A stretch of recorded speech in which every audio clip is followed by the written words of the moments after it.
We now recognize Representative Alejano. Thank you, Mr. Chair. To our resource person from Department of Health at sa aking colleagues and to all of you, magandang hapon po.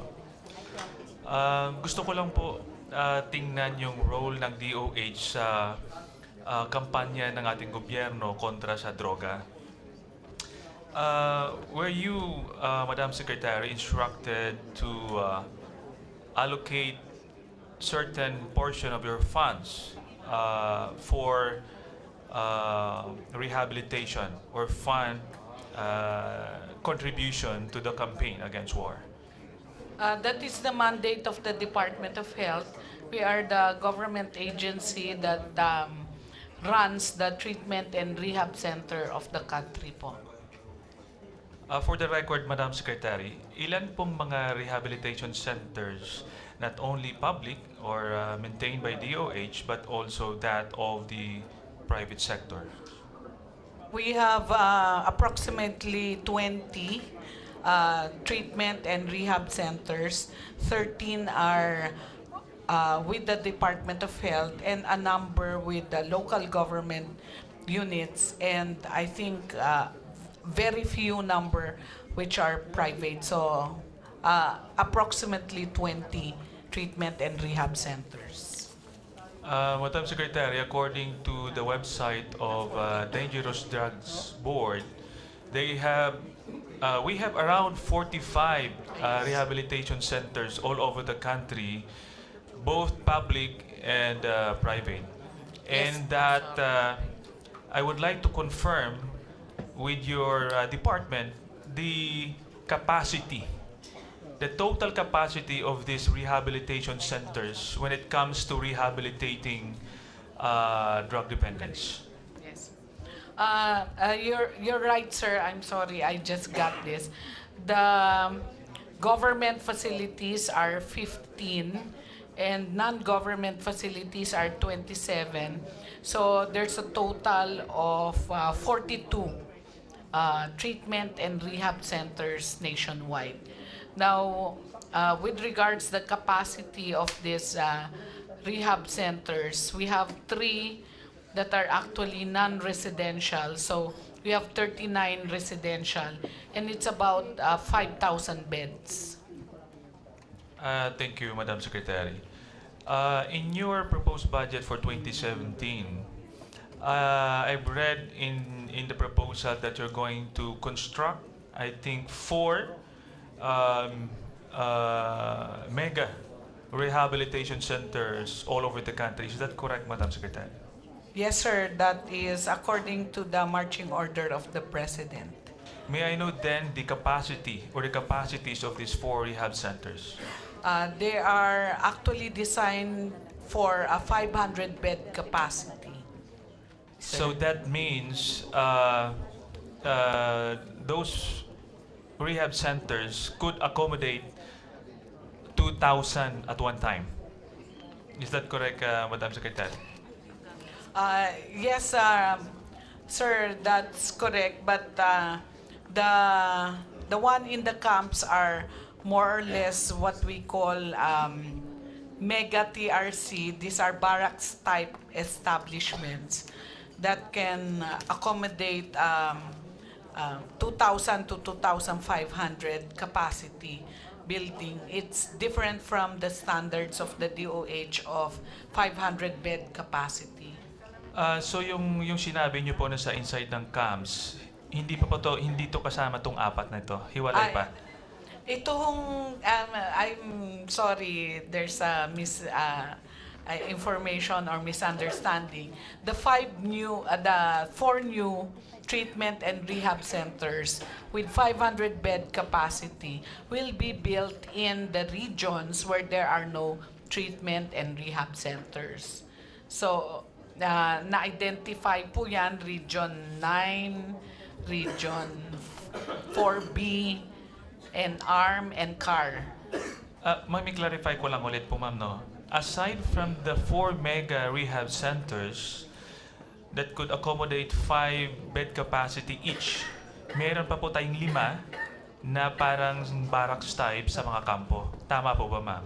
Ay, yung ano ho, apat ho actually yung mega, and then apat yung regular treatment rehab centers in the region.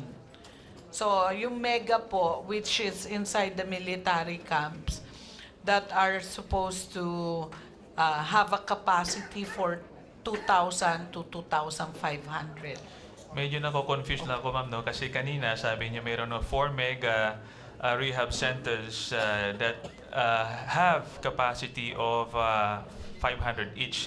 So yun po yung 2,000 to 2,500. Gusto ko lang, tinatanong ko po ito dahil I want to understand the capacity of our government to rehab drug users in the country. So, yung 4 mega rehab centers, 2,000 to 2,500 bed capacity. So 10,000 po yun lahat, ma'am. Yes, sir. Opo. Would you know the local government initiatives as to efforts in rehabilitating drug users? Because this morning I heard that you are capacitating also the medical personnel on how to conduct rehabilitation. Is that right, ma'am? Yes, yes po. According to the output of our technical working group, which made an algorithm of the situation of all the surrendering drug users, which now numbers 673,000, there will be a community-based component, and that will be actually run by DSWD and the barangays. And there will be an outpatient-based component that will be run by our DOH trained and accredited general practitioners, which were trained for treatment and rehabilitation of drug users. And then a third component would be the residential type of facilities, which DOH actually license. So tatlong pathways po yung tinitingnan natin for the surrendering drug users. Yun nga, ma'am, ang capacity ng ating mga local government units, lahat po ito yung sinasabi niyo yung programa, lahat po ito all over the country. I think we have around 1,700 plus LGUs in the country composed of the province, municipalities, and cities. Now, if we have program, ano po yung capacity nila to handle drug users when they rehabilitate this? Because yun nga ho, sa inyo lang ho na matagal na ho, meron na ho kayong 43 rehab centers all over the country, 5,000 lang po yung capacity niya. So, would you know, ma'am, na ang capacity ng isang LGU to rehabilitate? Actually, we're working with the provincial government, and nagdalawang beses na ho kami nag-meeting with the governors, that each province, according to the Dangerous Drugs Act, is actually mandated to establish one treatment and rehab center with 100-bed capacity. So many of the governors are actually looking at their existing district hospitals that have low occupancy rate to be converted into a 100-bed treatment and rehab centers. So, yung as of the moment, ang alam ko po dyan is the governor of Bohol has already started this particular initiative. Even assuming, ma'am, that all of these 1,700 LGUs, for the purpose of computation, will be required to come up with rehab centers with 100-bed capacity, it will only amount to 170,000 capacity. Now, with your 10,000 coming from 4 rehab centers and then 5,000 with the existing ones, and 170,000, that is just around 185 or 190,000 drug users. So ilagay na lang ho natin 200,000 ang mako-cover po ng intervention ng ating gobyerno at ng private sectors. So 200,000. But we're talking about almost 700,000 surrenderies. Not mentioning yet the 1.8 million users according to the survey of the DB or the Dangerous Drugs Board, and even according to the President, we have 3.7 million drug users in the country. Napakarami po yan, ma'am. Now, ano po yung worry ko dito? Dahil meron ho tayong 6 months na sinabi ng ating Presidente. 6 months, matapos na po ang droga sa Pilipinas. And I think hindi ko ididemand sa Presidente na 6 months lang. No? Dahil madugo po yan pag 6 months lang. Now, the point is, if we can only accommodate with all the interventions, 200,000 people, what will you do with the 500,000 people? If we talk about surrenderies alone, what will you do with 1.5 million suspected drug users in the country? Kasi kung hindi o sila kasama sa intervention, then they will become legitimate targets of PNP operation. Because so far, sa aking pagkakaintindi, the act of using drugs alone is a death warrant. Tama po ba? Dahil maglilista siya, wawarningan siya, hindi nyo naman i-rehab. Ang dami po nun. Uuwi iyan doon sa kanilang bahay. And because term natin addict, talagang gagamit ulit yan. Addict nga eh. No? So, what will happen to them? What is the intervention of our government? Yes, sir. Thank you for that observation. And we know that this particular issue was really not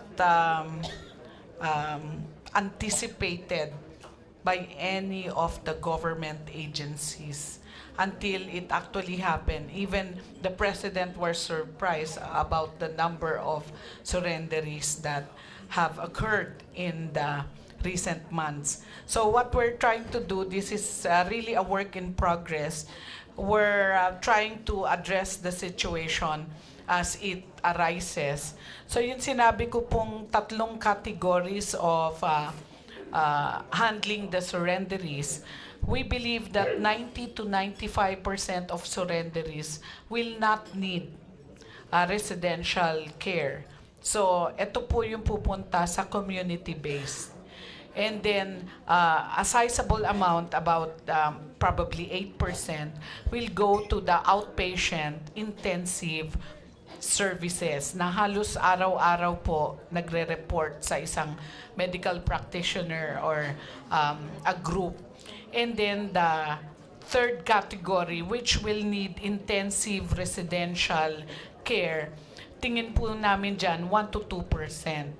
So with the 4 mega treatment and rehab centers and the DOH upgrading to double the capacity of the existing 5,000 bed facilities of run by the Department of Health, we can immediately in the short term increase the capacity of our treatment and rehabilitation to about 20,000.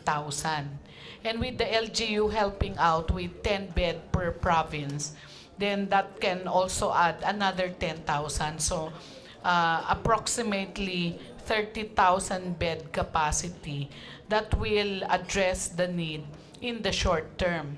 Yung long term po, ang tingin po namin, we don't need to establish that many facilities in the long term. So the mega treatment and rehab centers in military camps are actually just stopgap facilities. Kaya we concurred with the military and the DILG and the PIDEA that these are barracks type of facilities kasi interim lang po siya na gagamitin.